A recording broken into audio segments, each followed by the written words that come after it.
Hey, what's up, guys? The video today is between choosing the Sony 900E or the Sony 930E. This is a question I get just about every day in the comments, and I've been getting it since these TVs both launched, and that is what most people want to know, is between the two probably most popular Sony displays.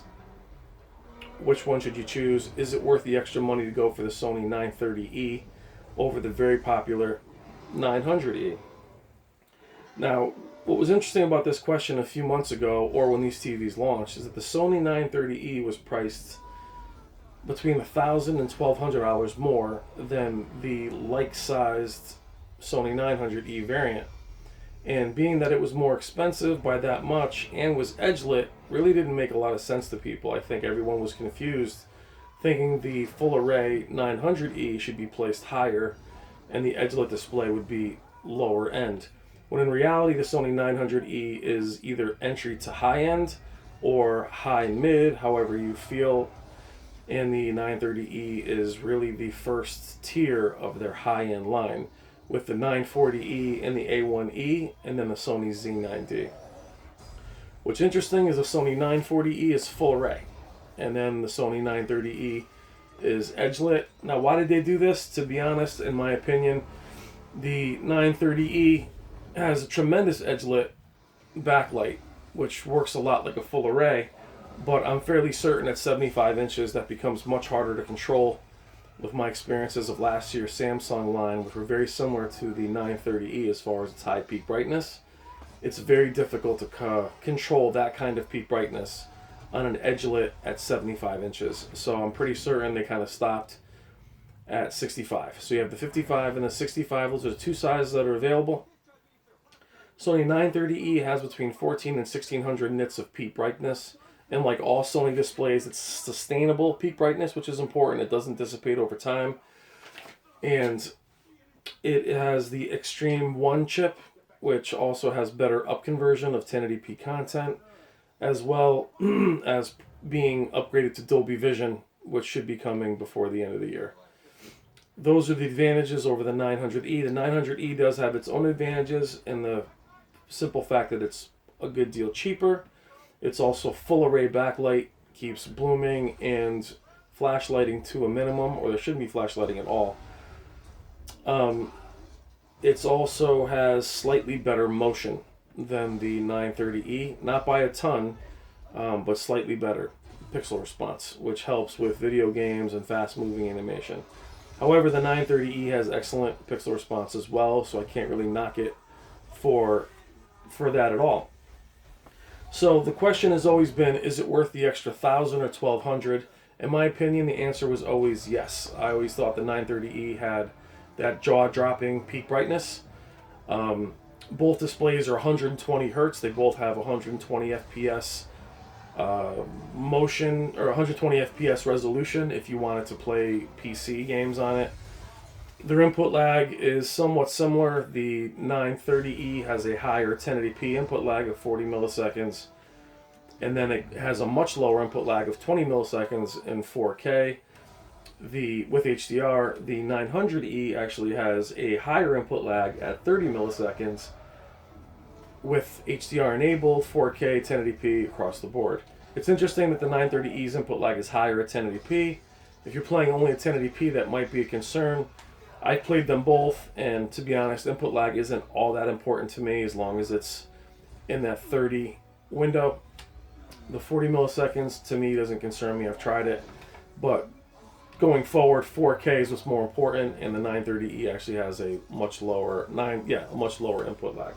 So if that's important to you, that's something you can look at. But I'm telling you guys, input lag is something, unless you're playing on a PC monitor or something like that, it's not really all that important to me anyway. So back to what we're talking about. Why is this video being brought up now is, well, after Black Friday, the 930E has dropped considerably in price. And instead of being $1,000 more or $1,100 more or even $1,300 more, the 930E is only about $500 more. The 65-inch version at the time of this video is $1,998, and the 65-inch version of the 900E is $1,498. The 55-inch 930E is $1,498. 55-inch version of the 900E is $998. So you're talking about some pretty amazing displays that have now become very affordable. When the 930E launched, it was at the same price point as the highest end OLED, which put it in a weird spot because it was still an edge-lit display. People were confused on why it was so expensive, and the edge-lit problems that come with or inherent to that technology, people would go either with a higher end Sony, the lower end Sony, or the OLED, putting the 930E in a weird spot. So now the question goes back to, is it worth it at this price point? And the question is yes, even more so. It's super bright. It's one of those jaw-dropping displays in terms of peak brightness that makes those HDR highlights really, really pop.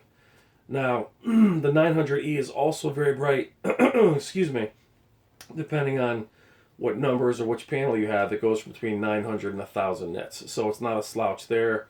It's got great HDR performance as well. Putting them side by side is not night and day. However, for those highlights that you see now and again, if that's worth the extra $500 to you, then there's your answer. For me, I think it's worth it. I went with the 75-inch 940E, which at the time was $2,500 more than this current 900E because I chased that higher peak brightness. 940E suffers from slower pixel response, so I ended up with the 900E, but there isn't a 75-inch 930E, as we talked about earlier. So now, that's a lot of pros for the 930E. Why is it not a slam dunk? Why isn't the 930E immediately the one you should go for?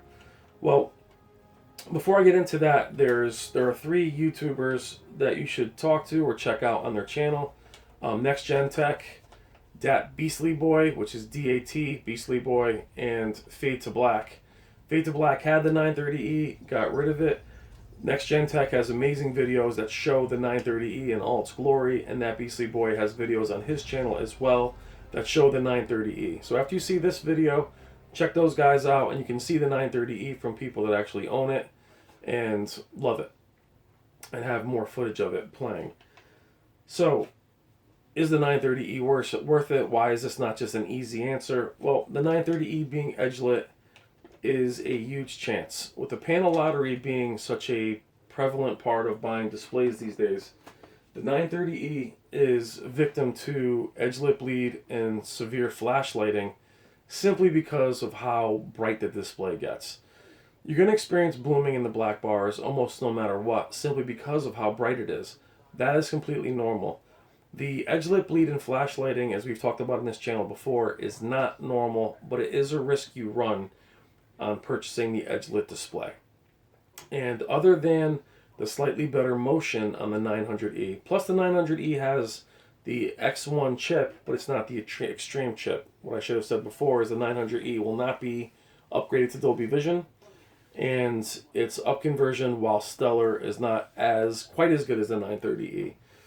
So back to what we're just saying is there is a huge risk with the 930E in terms of its edge-lit bleed problems that are inherent to that technology. The 900E overall is a safer bet. However, I think if you're in the market for the 930E and you have the extra money to spend, I would give it a chance simply because of those highlights, the peak brightness, the high peak brightness, and the possibility of Dolby Vision make it very, very attractive, especially now that the price is down to $500. Now it sounds like I'm down on the 900E. I'm not. I love it. It's the display that I have. It's the one you're looking at. It's the best display I've ever owned. But I have to be honest with you guys that the highlights of the 930E, as bright as it gets, it has great black level for an edge-lit display as well. Great local dimming. You just have to go in it knowing that it may have an issue with edge-lit bleed. So if you're not comfortable with taking displays back or going through what a lot of us have gone through as far as shipping them back, then I would go for the Sony 900E. But as long as you're willing and you know that you're going to see some blooming or more blooming in the 930E than you would see in the 900E, then I would go with the 930E. Now, just to clarify what blooming is, guys, is that if you're looking at the black bars, which this movie doesn't have right now, blooming is when something bright comes near those bars, you'll actually see the bars light up. That's not flash lighting, that is blooming. That happens on just about every LED out there, but it happens more often on edge-lit displays, especially ones as bright as the 930E. I know I'm repeating myself, but I want to hit this home because it's very, very important. So those of you that want to play it very, very safe and want to save the extra money, then the 900E is for you, because with the money you save, you can then purchase either an Xbox One X, a PS4 Pro, or a 4K Blu-ray player. But if you want the best possible picture, there's no question the 930E is a better picture as far as, again, its brightness. Its screen uniformity isn't quite as good simply because it's edge-lit, guys.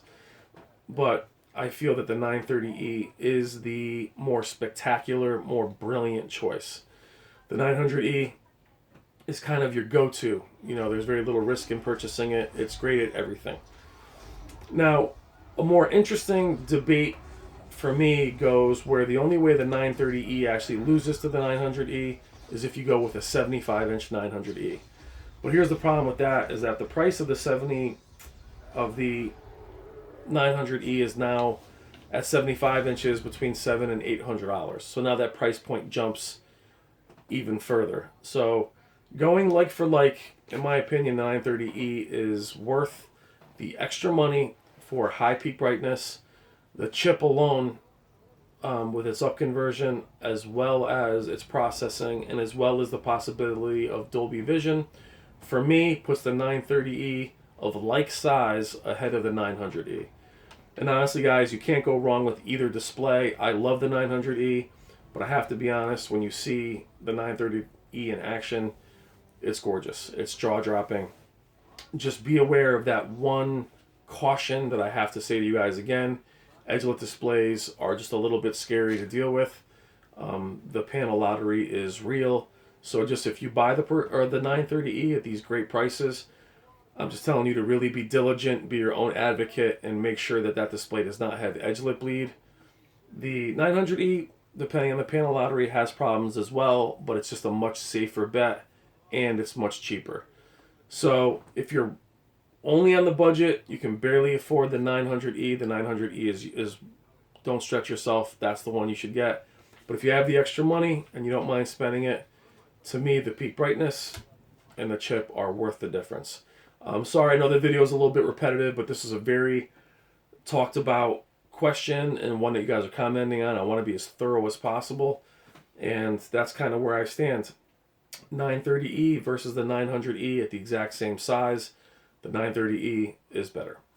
Unless you want to go with the big brother, 75-inch 900E versus the 65-inch 930E, to me that wins every time. So if you're on that fence and you can spend a bit more and you want to get into the 75-inch class, the 900E is a can't-miss display. But all things like for like, the 930E is more spectacular, has better HDR performance, and will have Dolby Vision in the future. And that's the video, guys. Any questions or comments, feel free. And remember, the video is 900E or 930E. It's not versus. It's not putting either display down. I think they're both incredible, and I think Sony did an amazing job this year with their lineup. Just a little bit confusing about putting a 930 a edge-lit display up higher than a full array, which is why I think a lot of you guys are confused. So my recommendation, again, for you guys is the Sony 930E for the positives that I laid out, and the 900E is also amazing. So I hope you guys enjoyed the video. I know it was long, but I appreciate all the comments and questions, and I will talk to you guys soon. Take care.